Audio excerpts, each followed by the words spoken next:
Want to take years off your patients through an injection that's so subtle none of their friends would even know? In this episode, I'm going to share with you my thinking around one of the most underused injection techniques and why I believe that it can take years off your patients but is underused due to lack of understanding of process, technique, and anatomy. The reason this is so underused is that patients rarely ask for it. You need to be doing a good consultation before you will ever be able to get to understand this procedure. But it is actually a really powerful sign of aging. Temporal volume loss is seldom seen on the young and is much more commonly associated with much older faces. So improving it makes a dramatic difference in a way that most patients don't consciously perceive. The reason for this is it is not a conscious distraction. It simply becomes part of the overall appearance of an older face. When it goes though, it can lift your eyebrow, it can decrease the clutter around your eyes and make the eyes much more dominant in the face. Most important, it stops people looking slightly skeletal, which is often how they'll describe it before they have the right words. Because patients rarely specifically ask for this procedure, you need a good consultation. Good consultations are built around defining what the patient really wants, for example, to look fresher or younger, and then doing a facial analysis that helps match what you see to the goal they're trying to achieve. This will help you and the patient understand the areas of key volume loss that you can correct with your procedures. And what is more, they'll know exactly why you're doing it to create the result that they're after. I've learned from managing large teams of clinicians that when this process isn't followed well, it can come across like you're just trying to inject all of the face for no reason. You must explain carefully, and it must be oriented around your patient's goals. So who are the key candidates for temporal treatment? Firstly, it's a patient who isn't focused on another part of the face. They often have a more holistic goal to look fresher, younger, or better looking. You can then guide them to the right treatments on any part of the face while still meeting their goal. Secondly, they tend to be older patients and slimmer patients, and they should have a slight shadow in the temple. When you explain the aesthetics of the face, it's important that they understand and they can see the benefit in softening that shadow. Once these criteria are met, you can start to explain the side effects and the risks and agree with them whether it is worth the expenditure to get that result. So why is this treatment so good for adding youth back into aging faces? The most important reason for me is it is so rare to see in younger patients. Being able to see too much of the shape and contour of the skull itself makes patients look, by definition, skeletal. This is often the term the patients themselves will use when seeking treatment even before they've isolated the temple as a cause. So as you fix this problem, you will see a dramatic improvement in something that is one of the most powerful signs of aging, being able to see the skull through the skin. So what injection technique should you use to restore youth in the temple? This has become a hot topic of debate recently, with many injectors taking strong positions both for and against different techniques. We are largely left to choose between two: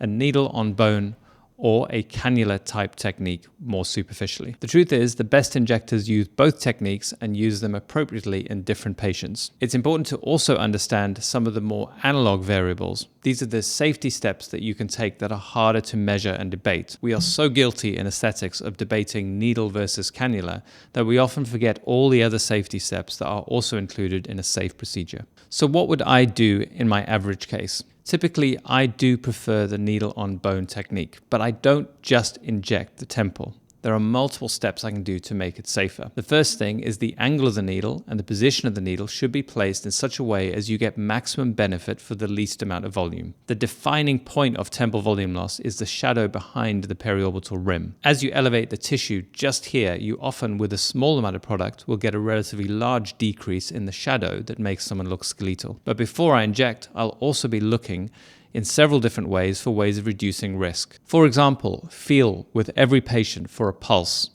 Any pulse, or even if you think it might be your own finger, find another spot where it feels completely still. This decreases your chance of injecting through or into a blood vessel. The second is you can use an ultrasound, which accurately picks up larger vessels quite well in this area and can be used routinely. Next, we can use the negative pressure in the syringe through aspirating to detect intravascular placement or even having passed through a vessel. Pull back on the syringe, just after you've touched the periosteum.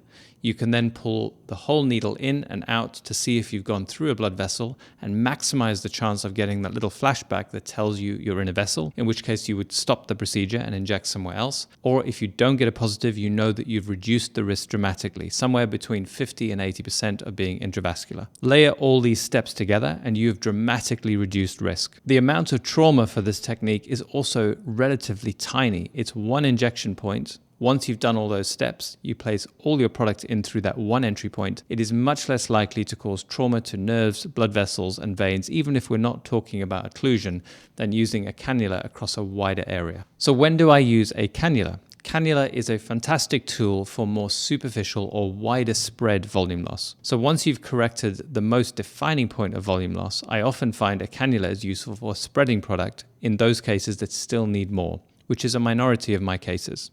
So let's have a look at the shape and contour of a face that may require temporal volume replacement. In this particular case, the periorbital ridge has become a dominant feature, defined by loss of fat underneath the periorbital ridge, but also in the temple itself, revealing the shape and contour of the skull. Given that the patient had a goal of looking overall younger and fresher, it was appropriate to recommend treatment in the temple. As you can see by the shadow here, it's these shadows here that define the shape of the skull. So anything we do to replace volume directly in that shadow will make the temple blend in with the more projected area of the temple behind. So here is relatively full, and then we have the empty space next to it. If we add volume in between those, we will connect those structures, harmonizing the light and the shade, so there is a more gradual transition across the lateral part of the head. You can see in the after picture how the contrast between the periorbital ridge and the temple is softened, as is the area of volume underneath, connecting the forehead with the lower lid. This makes for a fresher, more youthful appearance that looks very natural to all but the most trained injectors.